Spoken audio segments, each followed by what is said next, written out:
Welcome to my blog guys. ಇವತ್ತು ನಾನು ಇದು ಎಗ್ ರೈಸ್ ಮಾಡೋದನ್ನು ಕೊಡ್ತೀನಿ. ಬನ್ನಿ ಎಗ್ ರೈಸ್ ಹಚ್ತಾ ಇದ್ದೀನಿ.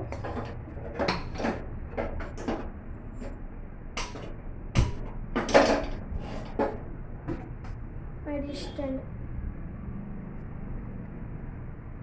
ಕಾಣಿಸ್ತಾ ಇಲ್ಲ ವಿಡಿಯೋದಲ್ಲಿ. ಒಮ್ಮೆ ಕಾಣಿಸುತ್ತೆ.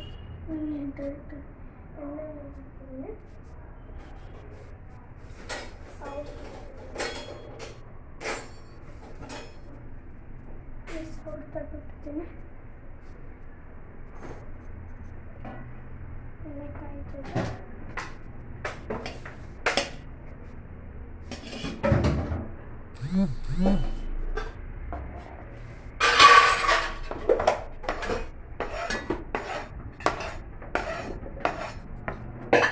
ಈರುಳ್ಳಿ ಮತ್ತು ಹಸಿಮೆಣಸಿನಕಾಯಿ ಮೆಣಸು ಎಣ್ಣೆ ಬಿಡು.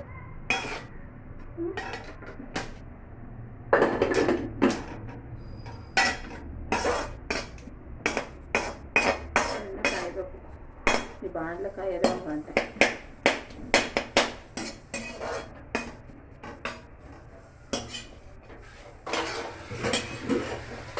ಇನ್ನೊಂಚೂರು ಬಿಡಬೇಕು. ಎಣ್ಣೆ ಬಿಡ್ತೀವಿ ಇನ್ನೊಂಚೂರು ಸಾಕಾಗುತ್ತೆ. ಇನ್ನೊಂಚೂರು ಬಿಡ್ತೀನಿ.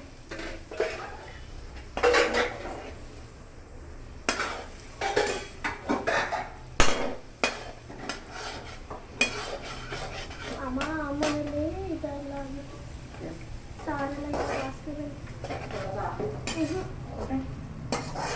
ಹಾಕ್ಬಿಟ್ಟು ಕಳಿಸ್ತೀನಿ.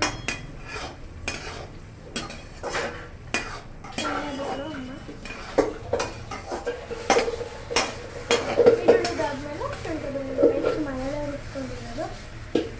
ಮನೆಯಲ್ಲೇ ರುಬ್ಕೊಟ್ಟಿದ್ದಲ್ಲೆಲ್ಲ ವಾಸನೆ ಬರುತ್ತೆ, ಅದಕ್ಕೆ ಮನೆಯಲ್ಲೇ ರುಬ್ಕೊಂಡು ಮಾಡೋದು. ಈಗ ಹಸಿಮೆಣಸಿನಕಾಯಿ ಹಾಕಿದ್ದೀನಿ. ಶುಂಠಿ ಬೆಳ್ಳುಳ್ಳಿ ಪೇಸ್ಟ್ ಇದೆ. ಈರುಳ್ಳಿ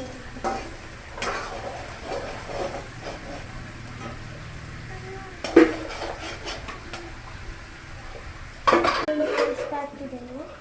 ಪೇಸ್ಟ್ ಹಾಕಿದ್ಮೇಲೆ 4 ಜನಕ್ಕೆ 4 ಮೊಟ್ಟೆ ಹಾಕೊಂಡು ಮೇಯಿಸಿರ್ತೀನಿ. ಇಟ್ಟಿದ್ದೀನಿ. ಮೊಟ್ಟೆ ಹುರಿದ್ಮೇಲೆ ರೈಸ್ ಮತ್ತು ಏನೇನು ಸಾಮಾನೆಲ್ಲ ಹಾಕ್ತೀನಿ. ಅದು ಹಾಕ್ಬಿಟ್ಟು ಇದು ಮಾಡ್ತೀನಿ. ಆಮೇಲೆ ಮುಟ್ಟಿರ್ತೀನಿ. ಯಾಕಂದರೆ ಬ್ಲಾಗ್ ಮಾಡ್ಕೋಬೇಕಾಗುತ್ತೆ. ಆಮೇಲೆ ಸಿಗ್ತೀನಿ. ಮಾಡಾಯ್ತು ಎಗ್ ರೈಸ್ ತುಂಬ ಚೆನ್ನಾಗಿದೆ. ಆಮೇಲೆ ಸಿಗ್ತೀನಿ. ಬ್ಲಾಗ್ ಮಾಡ್ತೀನಿ. ಲೈಕ್ ಮಾಡಿ, ಕಮೆಂಟ್ ಮಾಡಿ. ಬಾಯ್.